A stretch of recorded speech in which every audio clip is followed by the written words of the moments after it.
장일범의 유쾌한 클래식.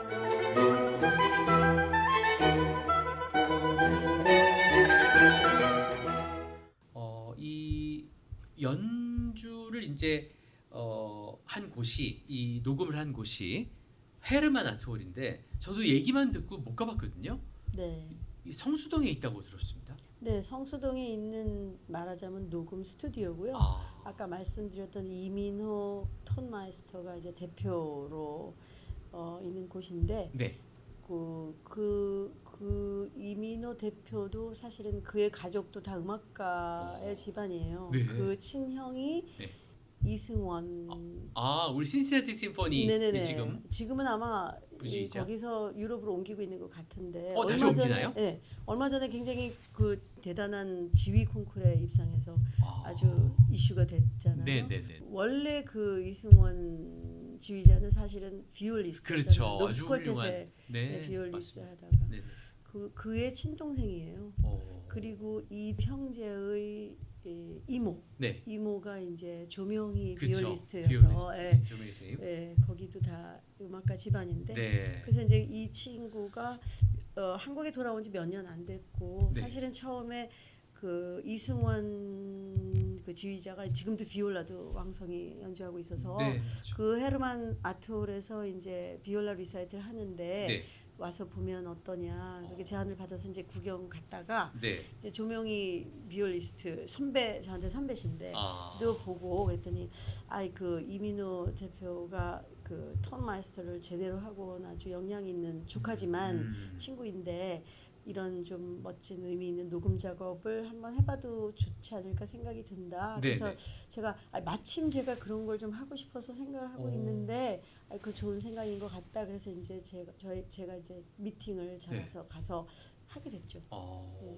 그래서 근데 이 헤르만 아톨이라는 곳이 그러니까 약간 소극장 같은 분위기인가요? 맞아요. 좀 작은 홀일 네, 것 지하 같아요. 1층에 좀 작은 홀인데 네네. 이제 단지 그 친구가 그 톤 마이스터링을 공부했으니까 그 어쿠스틱이나 이런 벽의 자재 네. 이런 것들을 굉장히 공명이 좋게끔 네네. 시설을 해놨고 예. 그다음에 이제 그가 쓰고 있는 그 모든 녹음 기계들이 네네. 아주 첨단의 내용이어서 예. 마이크도 굉장히 아주 품질이 좋은 여러 개의 마이크 잘 쓰고 네. 그래서 그 작은 홀 보통 작은 홀들이 많긴 한데 네. 뭐 다 차이가 있긴 하지만 그 이민호 대표가 갖고 있는 헤르만 아톨의 여러 가지 내용은 네. 굉장히 퀄리티가 아주 좋고요. 어. 그래서 요즘은 제가 듣기로는 너무 녹음 작업하는 친구들이 요즘은 네. 그게 또 희한한 것 같아요.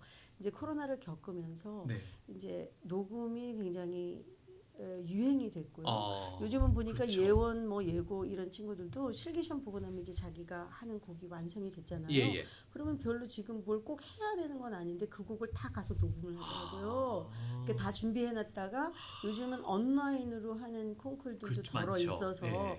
그래서 이제 아니면은 이제 국제 콩쿨 같은 큰 콩쿨은 다 프릴리미너리 처음에 예선은 다 네네. 영상과 서류를 제출해서 이 1달러 뽑고 그러면 이제 초대돼서 가잖아요. 예. 그러니까 이제 그런 거를 위한 뭐 아주 어린 아이부터 굉장히 대학원 뭐 그 유학을 생각하는 친구들까지 다 너무 녹음을 많이 하니까 그런 것도 있고 또 제가 알기로는 예원학교에 아마 그 녹음에 관련된 과목이 있는 걸로 알고 있어요. 그래요? 네. 그래서 거기도 일주일에 한 번씩 가서 강의를 하고 그래서 뭐 되게 무지하게 바빠져가지고 거기를 녹음을 잡고 싶은데 녹음실이 예약이 안 된다 뭐 이런 얘기도 들었는데. 그럼 이제 녹음실을 아주 훌륭하게 만들어 놓으면 그 금방 뽑겠네요 다. 대박을 치고 있군요. 뭐 그럴 것 같아요. 그래서 그런 면으로 하긴 요즘에 참 그 뭐 유튜브도 많이 찍고 또 녹음도 많이 하고 이러면서 굉장히 호황을 하는 곳이 바로 이 녹음 스튜디오겠다는 생각이 듭니다. 네, 그래서 요즘은 그 전공 실기만을 하는 게 아니고 네. 지금 뭐 음악을 기획하는 기획 계통, 네. 그다음에 녹음하는 이런 음향 계통으로 조금 이 음악을 실기를 하려던 그 젊은 친구들이 네. 좀 관심을 가지고 좀 더 파생돼서 아. 영역을 좀 넓히고 있지 않나 싶더라고요. 오, 너무 좋은 그 맞아요. 이런 이 영역이 좀 넓어져야 네. 다양하게 진출할 수 있는 곳이 있어야 맞아요. 또 음악하는 분들이 더 좋잖아요. 네. 너무 잘 됐다고 생각이 되고 이 헤르만 아트월도 꼭 한번 가봐야 되겠다는 생각이 듭니다. 네. 자, 이제 우리 그 리플렉션 앨범 여기 보면은 또 베토벤 7번과 10번 이렇게 긴 곡들을 이제 배치해 놓으시면서 세르게이 프라코피예프의 또 발레 이게 졸루슈카라고 하는데 러시아에서는 네. 신데렐라 이 작품 그 바이올린과 피아노를 위한 또 편곡을 막심 피프텐홀츠가 한 그 작품이네요. 또 이런 작품 멋진 작품들도 이렇게 넣어주셔서 그러니까 베토벤만 듣다 보면 그 앨범에서 약간 좀 어떤 재미 이런 거를 또 새롭게 느낄 수 있는 그런 곡들이 들어가 있어서 이 앨범들이 더 재밌는 것 같습니다. 음악적으로. 자, 그래서 베토벤과 프로코피예프가 담겨 있는 리플렉션 앨범 이 중에서 또 한 곡을 들어보도록 할 텐데요. 바이올린 소나타 10번 G장조 작품 96 이 곡을 추천해 주셨는데 3악장도 좋고 2악장도 좋다고 이렇게 말씀해 주셨는데 2악장 들으면 어떨까요? 네, 이 악장 너무 좋고요. 네. 그 제가 이 베토벤의 모든 악장들은 특징이 있고 네. 또 제가 아무리 좋은 곡이라도 제가 특히 마음에 와닿는 악장이 있을 수 있는데 네. 그 중에 10번의 이 느린 악장은 네.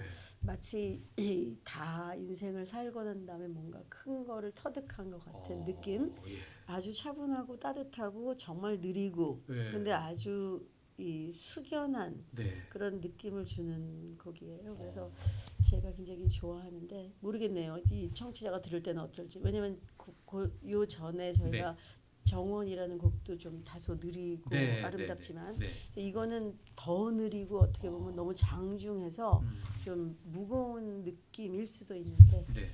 좋은 것 같아요. 이 악장. 이 김현미 선생님의 깨달음이 담긴 인생에 대한 성찰이 아유 담긴 너무 그런 그렇게 말씀하시면 제가 부담돼서 못 들고요.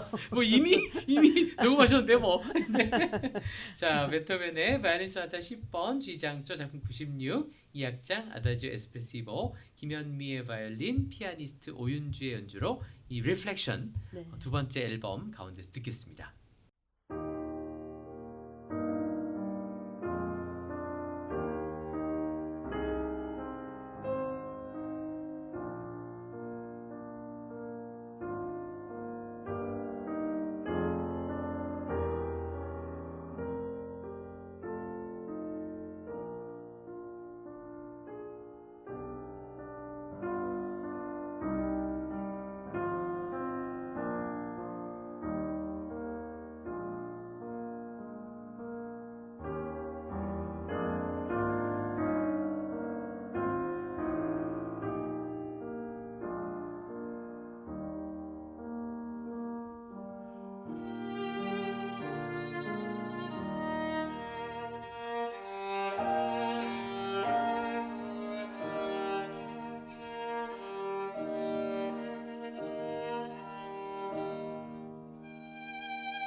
루드비히 반 베토벤의 바이올린 소나타 10번 G장조 작품 96 이 악장 아다지오 에스프레시브와 함께 들었습니다. 선생님의 이 음악 인생이 압축된 것 같은 이런 그 느낌이 드는데요. 긴장되네요. 청취자들이 그렇게 들어주셔야 되는 거니까. 아유, 잘 듣고 계실 거고요. 근데 사진이 굉장히 멋있습니다. 이 인스피레이션, 리플렉션 이 앨범에 있는 사진들이 굉장히 멋있고 좀 이따가 이제 그런가요? 멋있나요? 너무 멋있어요. 이 검은 바탕으로 해서 네. 이거 누가 찍으셨습니까? 아니, 뭐 찍은 분들은 다양하고요. 그래요? 네. 근데 톤이 비슷하네요. 네. 오, 이야, 아주 앨범에 담긴 사진 하나 하나도 굉장히 정성스레 이렇게 담겨 있어서 너무 멋있다는 생각이 들고, 아니 워낙에 우리 선생님 하면 또 금호연 학사 중주단도 하시잖아요. 아니고요. 아닌가요? 게스트로 게스트로. 한 적이 있어요. 아, 그러셨군요. 네. 그래서 그때 뭐 송영훈 씨랑도 양성원 선생님이랑 하셨나요? 성영훈 선생님이랑 했어요. 하셨죠. 네. 맞아. 네. 그 생각도 나고. 그때를 기억하시네요. 그럼요. 굉장히 오래전인데. 저는 다 기억하죠. 왜냐면 제가 월간 객석 기자를 했었고, 아, 그리고 그때 예음이 우리 회사였고, 네. 모든 걸 다 기억하고 아, 있습니다. 그렇구나. 네. 뭐랄까 클래식 음악이 굉장히 우리나라에서 확산되던 그런 시기에 경원대 엄청 그때 또 교수로서 또 활약을 하셨잖아요. 좋은 분들 때 다 경원대 가시잖아요. 맞아요. 경원대 굉장히 좋은 분들 많으셨고 네네. 또 다음에 역량이 워낙 뛰어나다 보니까 네네. 또 다른 학교로도 좀 많이 가시고 그러셨습니다. 네. 그랬던 것 같아요. 자, 그런데 이 콰르텟 21 같은 경우에 1991년에 결성을 하셔서 지금까지 함께하고 계신데, 뭐 물론 멤버는 지금 조금 바뀌었습니다만 이렇게 현악사중주 하면 선생님이 많이 생각나거든요. 네. 현악사중주를 이렇게 열심히 하시는 이유가 뭘까요? 제 스승 네.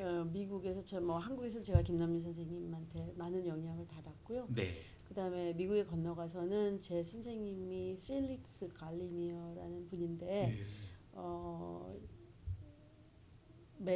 저는 매니스 음대를 나왔어요. 네. 네. 근데 그때 줄리아드 커티스에서도 가르치셨지만 실내악만 가르치시고 네. 그래서 이제 개인적인 전공 실기 학생은 매니스에서만 받으셔서 네네네. 제가 이제 매니스를 그 스승님을 따라가게 됐고요. 예. 이제 선생님이 정말 모든 사람의 큰 스승 같은 분이었어요. 네. 그래서 제가 선생님 따라서 이제 말보로 페스티벌도 가게 됐고, 네. 그 아주 많은 미국뿐 아니라 세계적으로 유럽에서 온 많은 젊은이들한테도 그 챔버 뮤직 영역에서 그보다 더 영향을 끼친 사람은 없다 할 정도의 챔버 뮤지션이셨거든요. 네네네. 그래서 이제 처음에 제가 가서부터 그때는 갈리미오 퀄텟이 있었어요. 네. 그래서 그 퀄텟을 맨날 보면서 제가 이제 처음 가서 쉔벌 퀄텟을 들었는데 쉔벌 퀄텟에 대해서 제가 잘 몰랐지만 뭔가 색감이나 그런 걸 표현하시는 걸 보면서 뭔지는 모르겠지만 저런 색감으로 해야 될 것 같은 굉장히 제가 모르는 언어를 굉장히 설득력 있게 저한테 이해시켜 주신 분이었어요. 네. 그래서 저는 이제 그때부터 퀄텟을 하리라 마음을 먹었고 네. 귀국해서 돌아온 시점에서 이제 그때 박경옥 지금 저희 퀄텟 21의 첼리스트신데 예. 그때 저보다 1년 늦게 오셨을 거예요. 네, 그래서 네. 이제 저희가 막 어느 백화점에 식당가에서 만나서 네네. 미국에서는 이제 박경옥 선생님은 워낙 이제 유명하신 예원이거든요. 워낙 유명했고 예, 저보다 예. 선배인데 예. 그리고 미국에서도 간간히 이렇게 그냥 마주쳐서 보긴 했어요. 근데 예. 이제 마침 비슷한 시기에 한국에 돌아와서 네. 나는 굉장히 퀄텟을 하고 싶은데 이제 언니 나랑 해볼래? 오. 이제 이래가지고 저희가 이제 다른 2명 이제 찾아서 합류해서 그때부터 하게 된 계기가 그거였고요. 그렇군요. 네. 그래서 꾸준히 그 콰르텟 22를 20세기에 지었습니다. 맞아요. 그거는 사실은 미래를 내다본 건가요? 하도 퀄텟이 네. 외국에서도 그렇고 네네네. 아시는지 모르겠지만 과르넬 퀄텟 같은 경우는 네. 그 유럽 같은 데 가면 도시가 작잖아요. 네네. 그리고 호텔도 사실 규모가 작고 별로 초이스가 없는데도 네. 거기에 매니저가 제일 먼저 해야 되는 일은 네. 비행기를 같은 비행기에 서로 타지 안 않게 탔- 그다음에 같은 호텔에 묵지 않게 부킹하는 게 가장 중요한 잡이래요. 이야. 그만큼 네. 퀄텟이 제 생각에는 꼭 퀄텟을 하면은 싸워야 하는 건 아니지만 그 작업 자체가 워낙 심각하고 좀 인텐스하다 보니까 예. 약간 좀 충돌이 의견이. 있기도 하고 예, 그런 예, 것 예. 같아요. 그래서 이제 그때도 이제 국내에서나 국외에서나 퀄텟을 결정하는 팀은 많은데 네. 하도 깨지는 아. 걸 많이 봐서 예, 예. 이제 저희가 막 고민하다가 사실은 그 퀄텟 20일이라는 제목을 지은 건 박경옥 교수님이시고요. 예. 지금은 이혜원 교장 그렇죠, 선생님이시고 그렇죠. 네, 계시고 의미는 뭐냐면 우리가 20세기지만 지금 21세기까지 함께 가자 하는 그 제목을 담아서 이야. 그래서 그게 퀄텟 20일이 됐어요. 그러다 보니까 어느덧 21세기도 25년이 지났습니다. 아니 세월이 너무 너무 빠르죠? 너무 날아가더라고요. 그러니까요. Time flies. 근데 정말 그러면서 고전 음악도 하고 현대 음악도 이렇게 네. 연주를 하고 이런 모습이 굉장히 모범적이랄까요? 훌륭한 선생님들이 이렇게 해주시니까. 근데 이렇게 좀 멤버 체인지를 했는데 어떠세요? 어떻게 또 이렇게 새로 바뀌게 되셨나요? 아니 뭐 중간에 그 제일 처음에 사실 창단 멤버는 그 백낙호 선생님의 따님이죠. 네. 백혜영 선생님이 같이 했는데 네네네. 그의 부군이 직장이 지방이셔서 네. 이제 한동안 하다가 KBS 원래 단원이셨거든요. 네네. 우리가 창단할 당시. 예. 근데 이제 KBS도 그만두면서 그 남편 따라 지방으로 가게 되느라고 네, 이제 네. 그때부터 조금 세컨 바이올리니스트가 할 수 없이 몇 번 바뀌었었고요. 네. 비올라 하시는 위천준 선생님은 얼마 전까지 하시다가 네. 이제 좀 아마 좀 조금 다치셨어요. 뭐 크게는 아, 아니지만 네네네. 네, 그래서 접촉 사고 좀 뭐 어깨 그러고 그래서 이제 난 좀 이제 제 나이 되니까 네. 그런 게 있더라고요. 이걸 더 하고 싶어지는 여러 가지 내용과 뭐 그런 류로 가는 군이 있고 네네네. 또 뭐 신체적인 어떤 내용도 다 개개인 차가 있으니까 네네. 그런 거에 의해서 또 조금 디미니언드를 빨리 하시는 분도 있고 뭐 좀 예. 그렇잖아요. 아, 그렇죠. 네. 그래서 뭐 위 선생님은 그 KCO 김민 선생님과 함께하는 실내악단에서도 아직 네. 활동 아, 많이 하고 계시고 계시고요. 하긴 예, 한데 예. 저희 퀄텟하고는 몇 년 전에 빠이빠이 하셨죠. 네. 그러더라고. 지금 이제 바이올리스트 세컨 바이올린 김덕우 네. 교수하고 또 이제 홍진선 네. 비올리스트 이렇게 네. 같이 또 하게 돼서 젊은 피를 수혈하셔서 또 아주 퀄텟 21이 22가 되지 않을까. 아니 그 두 분이 저희가 리허설 할 때 제 개인적으로는 네. 저 정도 연령인데 저렇게 사람들이 머추어할 수가 있을까? 네. 굉장히 지적 능력도 되게 뛰어나시고 뭐 기령은 말할 것도 없고 예, 그래서 예. 아닌 게 아니라 말씀하신 것처럼 굉장히 젊음을 조금 더 저희한테 그런 바이브 그런 공기를 주는 예. 두 분이세요. 네. 두 분 다 굉장히 아주 연주가 좋으시고요. 네, 그다음에 뭐 연령도 개인차가 있지만 네네. 그 연령에 걸맞지 않을 만큼 두 분 다 굉장히 머추어하세요. 네. 너무 이 퀄텟 21의 앞날이 정말 밝은 것 같습니다. 창창하게 음악을 멋지게 연주해 주실 것 같고요. 그리고 또 새로 평택 실내악 축제 이걸 또 새로 맡으셔가지고 평택 문화예술회관에서 페스티벌을 하신다면서요? 네, 어떻게 이제 제가 이제 코리아노 챔피언십 소사이어티에서도 예. 좀 음악 감독을 여러 해 해왔고 네. 또 제가 한 4년 됐나요? 4년 예. 전에 에드 무지카라는 그러니까 젊은 사람들을 위주로 한 단체인데 네. 그걸 하나 결성하게 됐어요. 네네네. 그러다 보니 좀 음악 감독 그다음에 프로그램 짜는 것들 이런 걸 좀 다양하게 하긴 해왔는데 네. 그래서 어떻게 기회를 주셔가지고 제가 이번에 평택에서 하는 실내악 페스티벌의 음악 감독을 맡았고요. 이제 6월에 아주 꽃피고 좋은 계절에 소개를 잠깐 드리자면 13, 14 그게 이제 둘째 주 금토 네. 쪽 그다음에 20일, 21일 그 다음 주 금토 그렇게 네 번의 시리즈를 만들어서 네. 실내악 페스티벌을 하게 됐어요. 예. 그래서 뭐 많은 관심 특히 평택 에어리아에 계시는 분들의 많은 호응과 관심이 있어야 될 텐데 네. 제가 그걸 위해서 사실은 우리나라뿐 아니라 지금 그 인디아나에 교수로 계시는 한지호 피아니스트 그다음에 또 우연이지만 인디아나에 계시는 이경선 교수님 외국에서 오시고 그다음에 이제 국내에서 정말 아주 왕성하게 활동하시고 네. 기량이 유난히 뛰어나신 분들로 네. 제가 대략 계산해 보니까 한 47명 와. 7분의 연주자를 모셨어요. 네. 그래서 그래도 다들 제가 섭외했을 때 쾌히 함께 하겠다고 해주셨고, 네, 네. 그래서 하여튼 평택에서 그게 굉장히 좀 신선하고 곡목도 아주 다양하게 제가 만들긴 했는데, 그렇죠. 네, 아주 신선하고 아주 품격 있는 그런 실내악 페스티벌이 되기를 원하고요. 네. 아니 네. 정말 그 레퍼토리 보니까 너무 기가 막힙니다.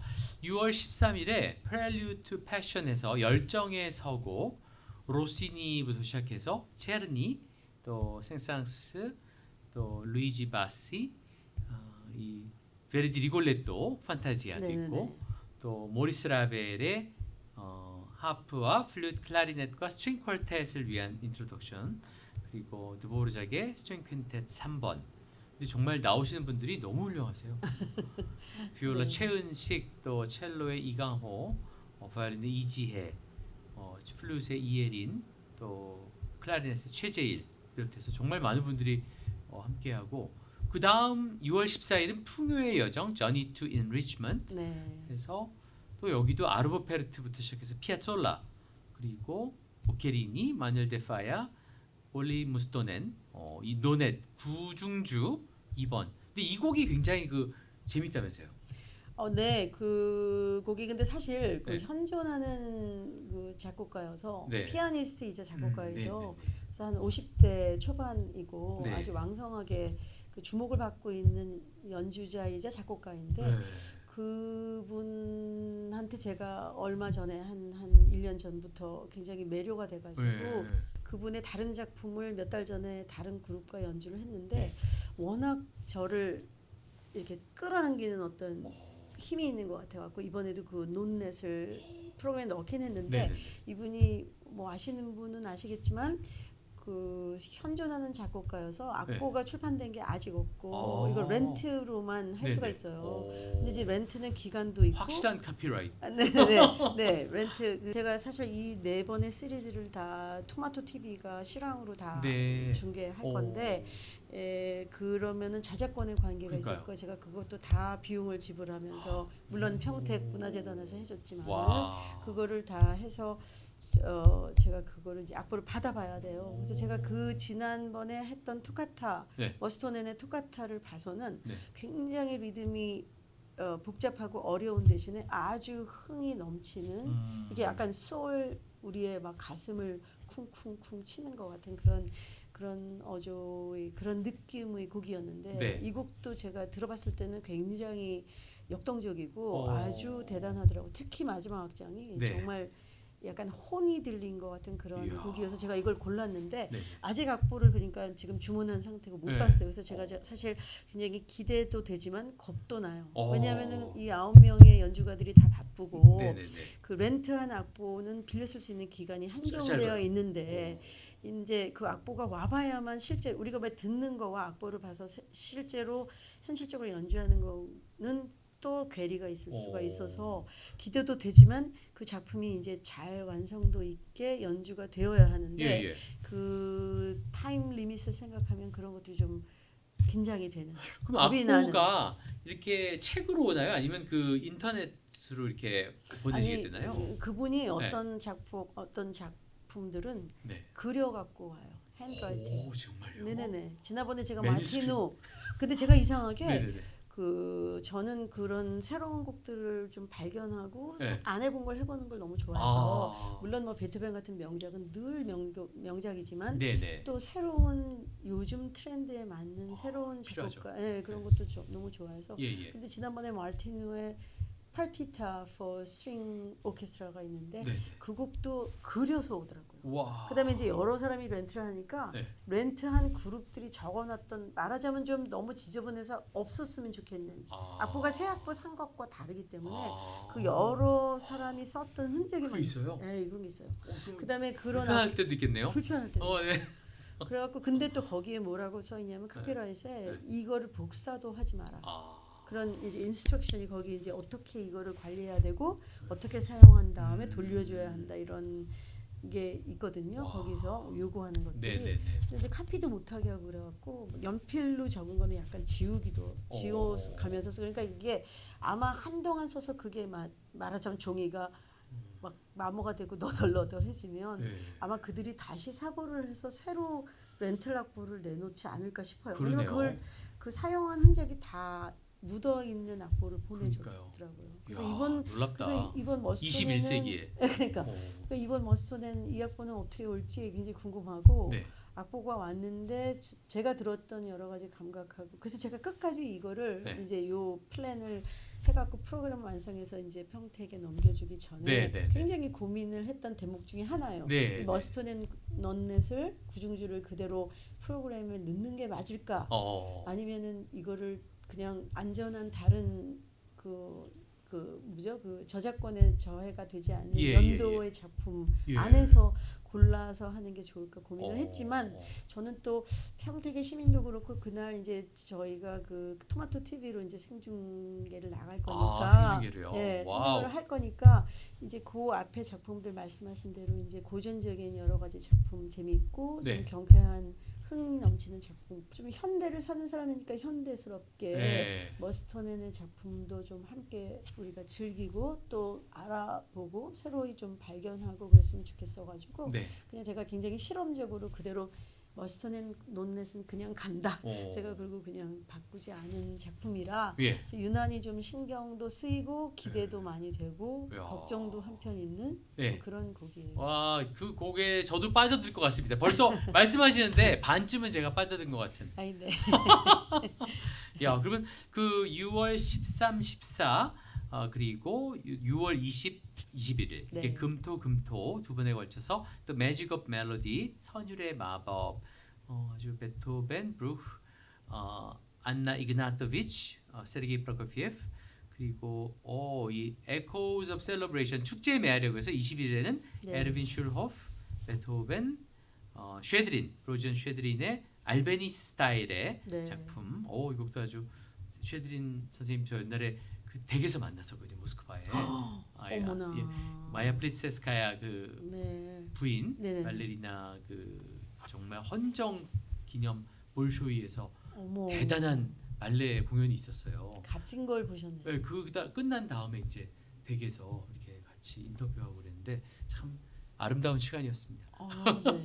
아유 좋네요. 96년, 97년 그때였습니다. 그러니까 이런 히스토리나 이렇게 역사를 이렇게 경험한 내용을 공유하면서 이렇게 내려가는 거. 그렇죠. 그런 거 되게 좋은 것 같아요. 맞습니다. 그래서 쉐드린 선생님 지금도 아주 인상에 남고 음악 들을 때마다 그런 느낌이 있고요. 스벤센 곡도 있네. 이것도 또 스트링 옥텟 현악 8중주입니다. 이야, 아주 멋진 또 그냥 일반 레퍼토리 아니고 우리가 늘 듣는 레퍼토리 아니고 이렇게 좀 많이 안 들은 곡인데 멋진 곡들도 이렇게 넣어주셔서 너무 감사하네요. 네, 그리고 그 20일 날 세 번째 날에 그 마지막에 모차르트의 작품 홍혜란 선생님과 하는 스트링 원래는 오케스트라와 하는 곡인데 엑술탈테 유빌라테 그 곡도 이제 그날이 무슨 멜로디가 들어있는 매직 오브 멜로디. 그래서 이제 굉장히 모차르트와 홍혜란도 굉장히 기대가 많이 되고 모든 게 다 제가 혼을 넣어서 프로그램을 하긴 했는데 그래도 제가 원래 이 섭외하고 싶었던 모든 선생님들이 다 예스를 해줘가지고 100%. 그래서 제가 그것도 굉장히 감격스럽고요.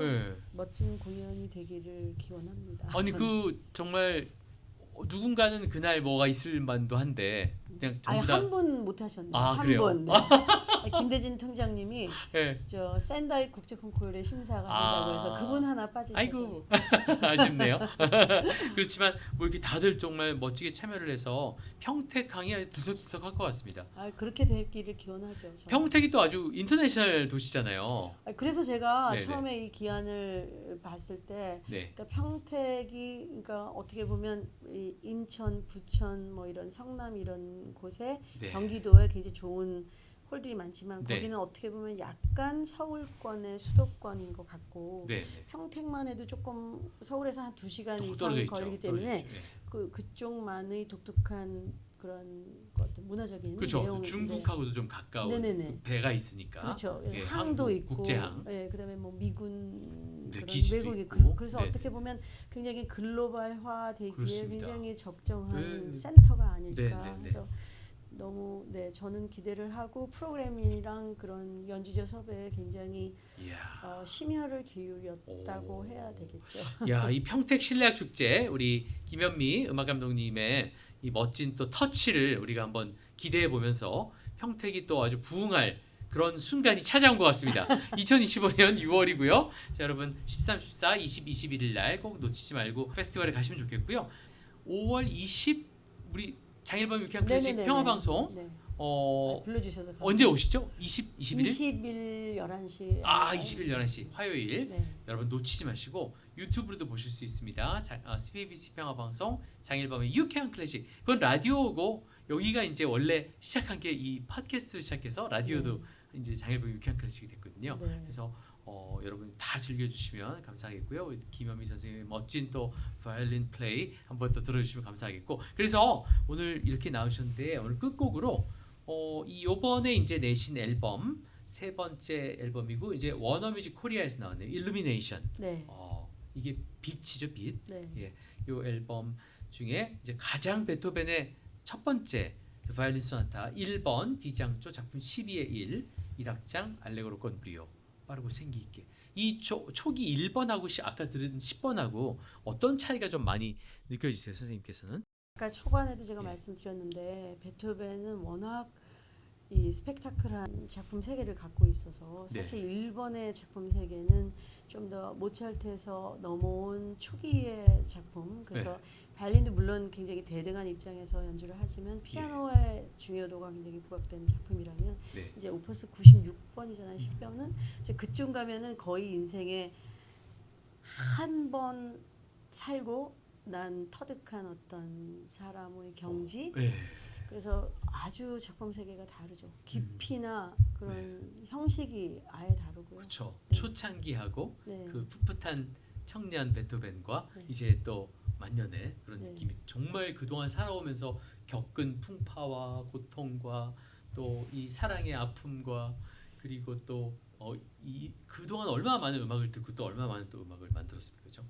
야, 근데 저는 예. 베토벤에서는 보통 9번 크로이체리 아주 제일 난이도가 있고 유명하고 한데 그게 마스터 작품이라고 우리 다 말을 하잖아요. 물론 마스터 작품인데 거기서부터 벌써 오퍼스 한 30개를 넘어가서 이제 오퍼스 90번 때가 되면은 완전히 그렇게 왕성했던 여러 가지 모든 걸 겪은 후의 아주 특이한 뭐라고 설명해야 될까요? 아주 정말 모든 게 다 터득이 된 듯한 어떻게 보면 그렇게 펄펄 살아있는 에너지도 지나간 아주 경지에 이른 그렇죠. 듯한 그런 10번이어서 노자 같은 그런 맞아요. 네. 그래서 저는 9번도 너무 하기도 난해하고 너무 그 챌린징한 곡이죠. 그래서 너무 훌륭한데 10번은 그와 또 다른 경지의 그 다음이라서 저는 10번도 아주 좋아하는 곡이에요. 아, 좋습니다. 자, 그러면 이 베토벤의 바이올린 소나타 1번 D장조 작품 12의 1 1악장 알레그로 건 브리오 바이올린의 김현미 피아노의 오윤주 이 세 번째 앨범인 일루미나시옹 이 앨범을 들으면서 여기서 인사드릴 텐데 네 번째 앨범도 기대하고 있겠습니다. 아, 네. 그리고 감사합니다. 뭐 5월 달도 기대되고 평화방송 6월 달에 평택 다 평자가 들어가네요. 그러네요. 평택 평화방송. 실내악 축제도 기대가 되고 정말 금년에 너무나 바쁘고 즐거운 일들 선생님께 많으실 것 같고요. 이렇게 나와주셔서 대단히 감사합니다. 초대해 주셔서 너무 감사합니다. 네, 감사합니다. 장일범의 유쾌한 클래식.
팟캐스트 장일범의 유쾌한 클래식은 청담 봄 여성의원 협찬으로 진행합니다. 청담 봄 여성의원은 자궁탈출증, 방광류, 요실금 수술 전문입니다. 산부인과 전문의 22년 경력의 원영석 원장은 난치성 여성 통증 치료로도 유명합니다.